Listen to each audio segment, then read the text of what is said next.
Ever since he emerged on the Earth, man's resourcefulness has allowed him to adapt and control his environment, gradually overcoming the many challenges that faced him.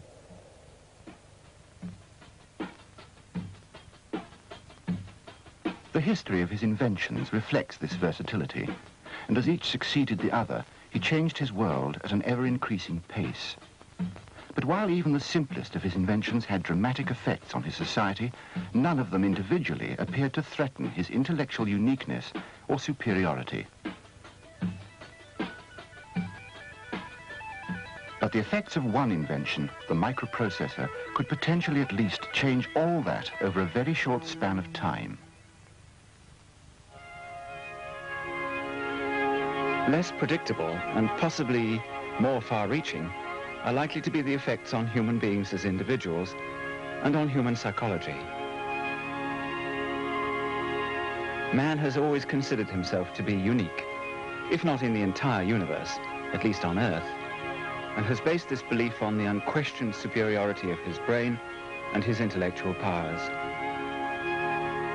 The mighty micro, slowly at first, but with increasing strength, will begin to challenge this uniqueness and this superiority. The challenge will come at a number of levels, some rather obvious, others more subtle, and for that reason possibly more disturbing.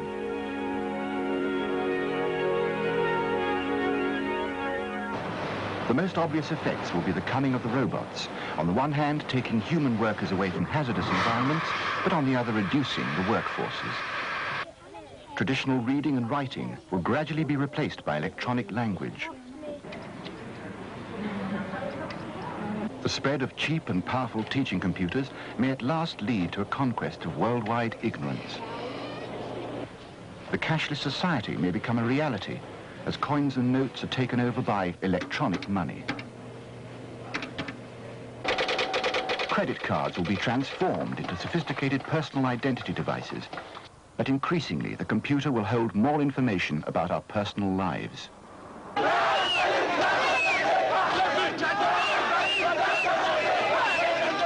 The power of the electorate will make itself felt directly and instantly from the home. With orbiting communication satellites, person-to-person radio and television links could spread throughout the globe. And this rapid expansion in the flow of international communications could well begin to affect the political climate in traditionally enclosed societies.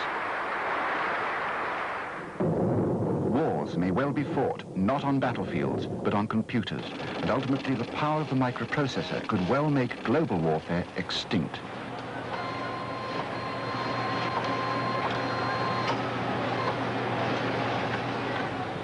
These tremendous changes, any or all of which could occur between now and the close of the century, are going to have unsettling effects on many of the institutions that society presently leans on.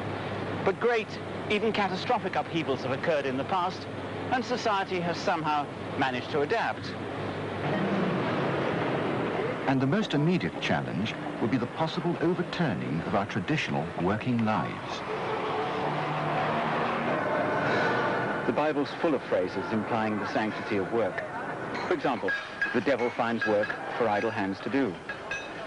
The need to work has been so much a feature of our history that we assume it to be an inescapable, even a psychologically essential aspect of life.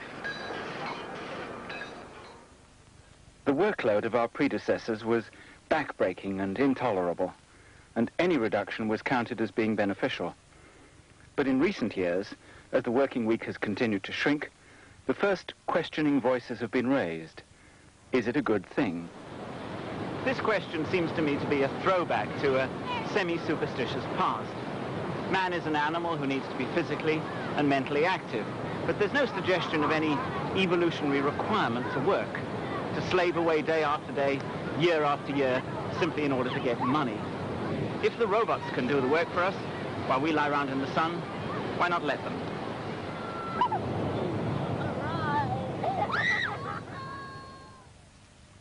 Some of the golden eras of cultural and artistic achievement bloomed when a leisured class was supported in luxury by a population of slaves.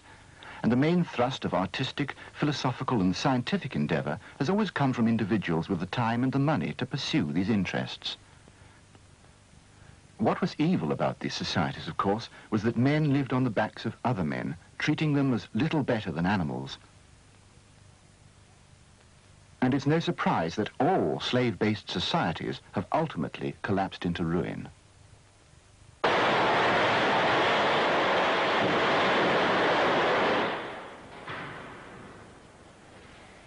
The machines of the Industrial Revolution became in a sense our slaves, and although some would argue that we in turn became enslaved by them, we can now at least appreciate the benefits of increased leisure time and a generally more affluent society. Why then should we object if more of this work is carried out by even more sophisticated machines? One of the big problem areas, of course, is to persuade people that this is possible. People without work are seen as the most miserable and dejected citizens of our society, and this is largely because our social values suggest that the unemployed person is somehow shiftless, stupid, or unimaginative.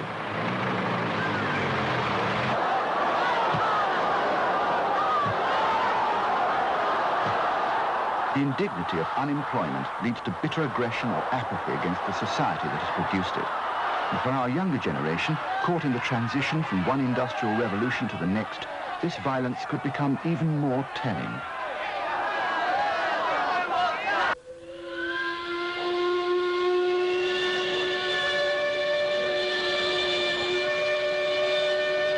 In the coming decade, the 19th century work ethic is inevitably going to become irrelevant and redundant as robots begin to produce our goods, and fewer people actually need to work in the office or factory. Ironically, the main task that lies ahead will be finding ways of paying the unemployed to buy the goods our robots and our computers will help to produce.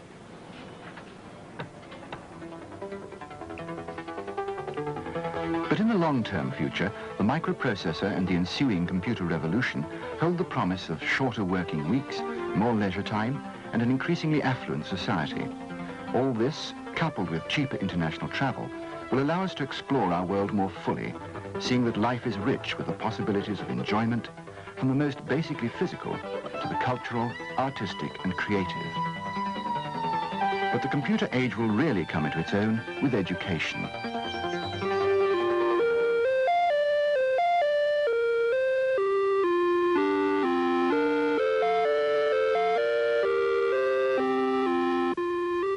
It's not going to be an easy task, and one of the first important roles for the new generation of advanced teaching computers will be to help us with the fundamental, universal re-education that'll be required. A lot of money and a lot of thought is going to be ploughed into turning these devices into really good teachers.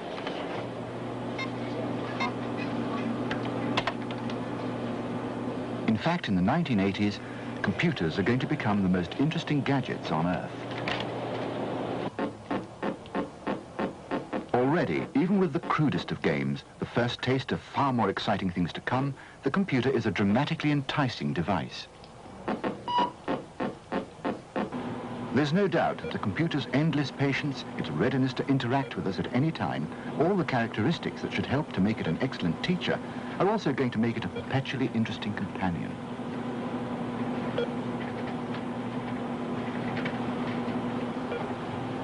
There are reports of students at universities who form emotional attachments with their computers, deliberately cutting themselves off from normal human and social interactions. The children at this American school involved with the Plato project use the computer for about 30 minutes a day, and in no way has it taken over from the teachers. But nevertheless, these computer programs are sophisticated, intelligent, and flexible enough to meet the demands of individual progress. We asked the children what they felt about Plato. It's kind of fun. Some of the things on there is it's better to do than it would be on pencil and paper.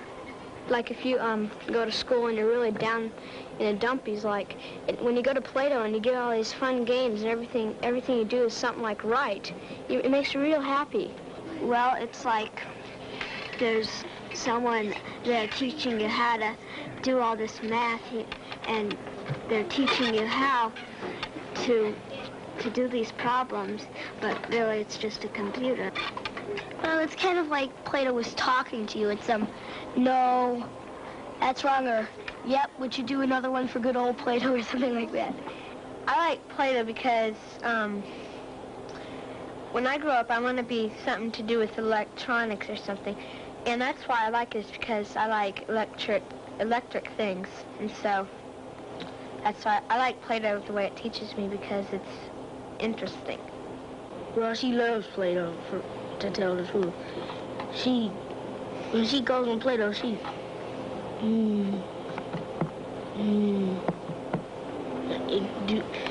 sort of hums while she types. So many of the children have become very attached to their computer. But is this because it's simply an endlessly fascinating machine, or is the computer displaying some form of intelligence? So what do we mean by intelligence? Well, most people assume it's a property shared by all human beings. But what about animals? Do they have intelligence, for example? Well, I suppose most people would be very cross if I said that he didn't have any.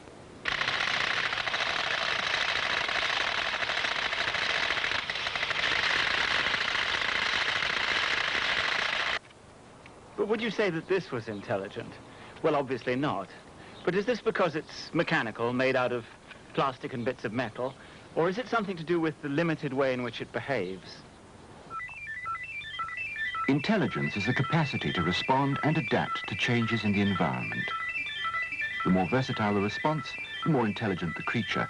After all, versatility is the keynote to survival in the animal kingdom. For most of us, the ant has a frighteningly organized society based on group intelligence. These leafcutter ants particularly have an uncannily human quality about their movement and sense of purpose. This type of robot is environmentally aware and acts on the information it's gathering. If we saw these actions being done by animals, they could be counted as intelligent behavior. So it's reasonable to talk about intelligent machines, and as time goes on, they're going to get steadily more intelligent.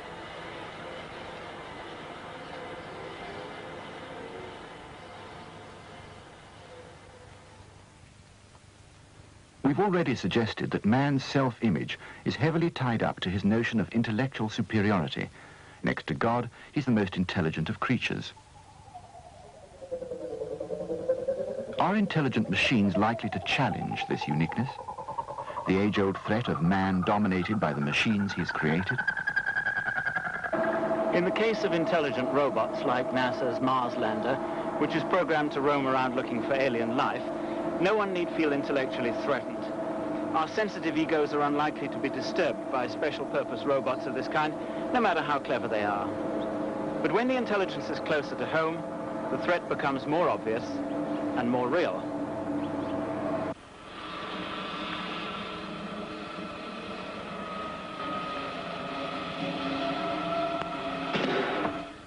Once upon a time, people used to say that a computer could never play chess.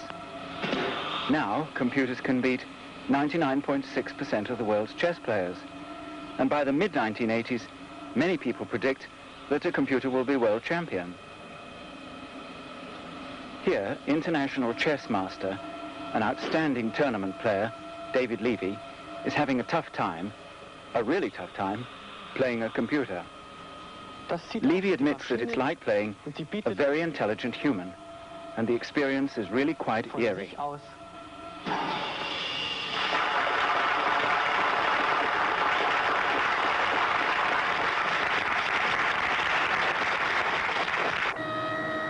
And it's in the field of machine intelligence that one of the most intriguing examples of the future of computers lies.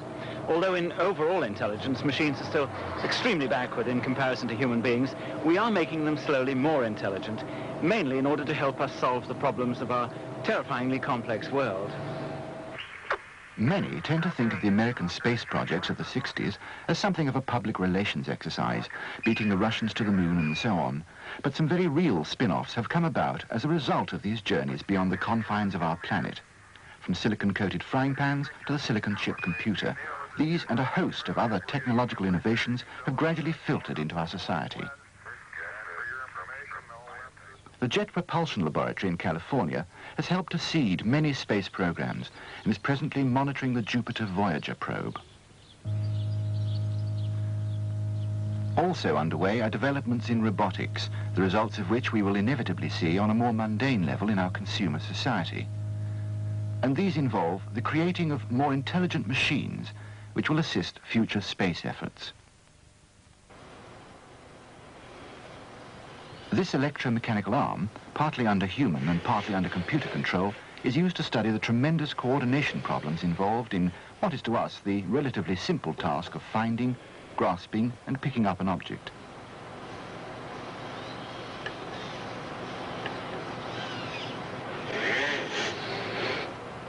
In other experiments, specially developed robot jaws have all kinds of sensors built into them, and here the often tiny muscular forces involved in the human hand are being replicated in a mechanical hand.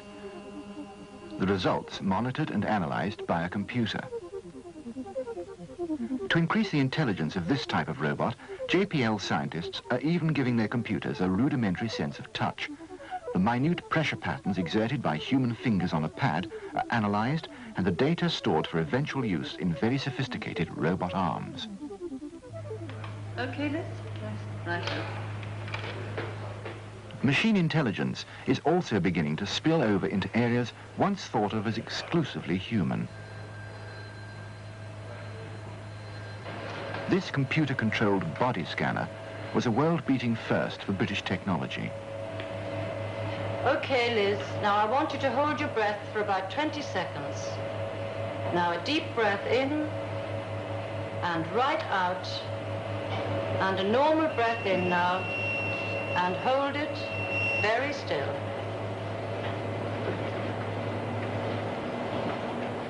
Here, the power of the computer provides a vital early warning system by scanning slices of the body step by step. It can detect the presence of cancer and other illnesses in their formative stages. Let's see the next slice.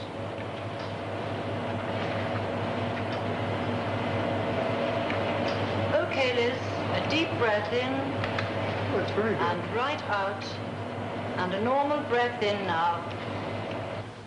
Perhaps there's little in the way of actual intelligence there as such, but the Mickey system at the Charing Cross Hospital, developed by the National Physical Laboratory, acts as a versatile and intelligent assistant for today's increasingly hard-pressed doctors. It is portable, cheap to run, and even introduces itself to the user. It has enormous advantages for the patient, too. She can spend as much time as she wants answering questions about her illness. These will later be used by the doctor as an aid to further diagnosis.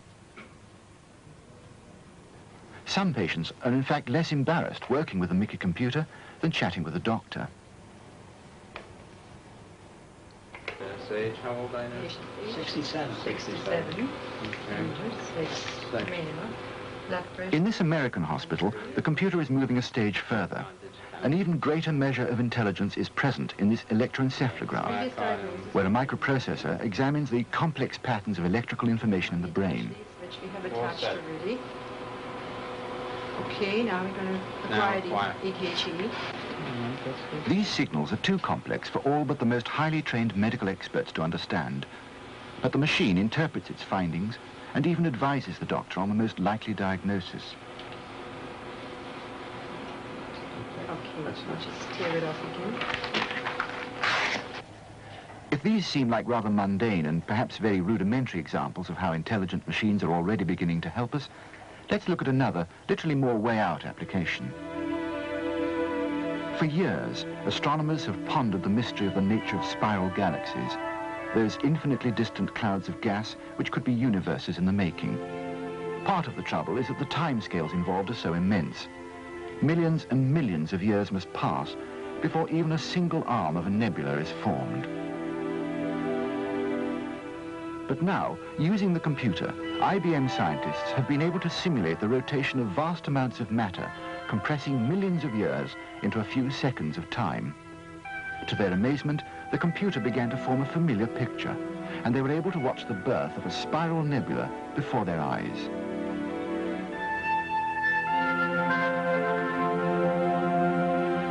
Here, the intelligence of the computer, though again adapted to a special purpose, is directly tackling a fundamental problem in science, and its achievements are being studied with excitement by astronomers and cosmologists all over the world.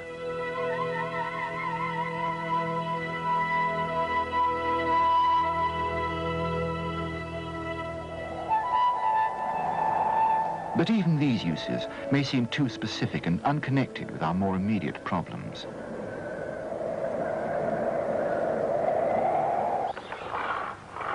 The world's population is growing at a horrific rate. Some say it will have doubled by the year 2000. The trouble is that while we all know this in numerical terms, we find it difficult to grasp, either intellectually or emotionally. And because of this, we tend to ignore it.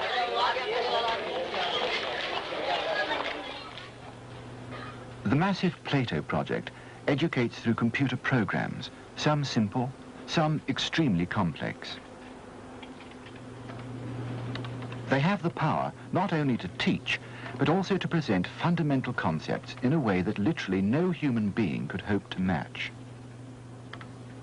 You choose a country whose population future you want to explore, in this case, India.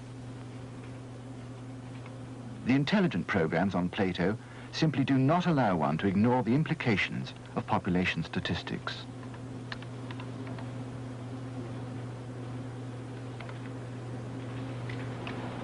The computer tells you that a childbearing woman up to the age of 45 has an average of 4.9 children, and that their life expectancy is nearly 49 years.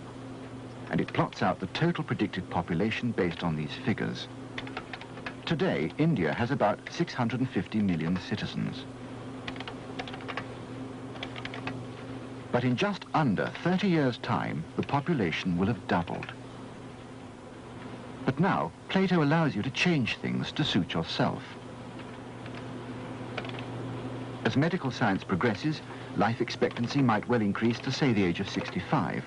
We've taken a projected period of 60 years, and the computer shows us that as people live longer, the population will double in only 20 years' time, with the 2 billion mark reached 15 years beyond that. Tap in some data, and to counter this, we reduce the fertility rate to 3 children per woman of childbearing age, and Plato points out that this will only postpone the doubling of India's population for 32 years. The point here is that the computer provides us terrifying information in a way that simply cannot be disbelieved or ignored. Information that no human being could ever spell out quite as effectively.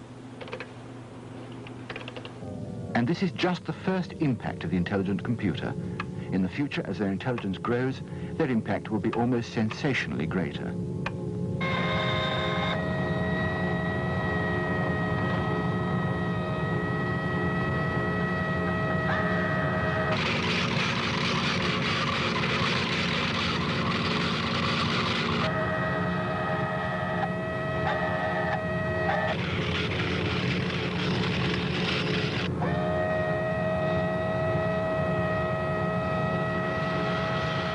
Some scientists believe that we could be creating a machine species which might someday supersede man as the dominant being on the planet. And if progress in computers continues at its present breakneck pace, this might happen sooner than we think.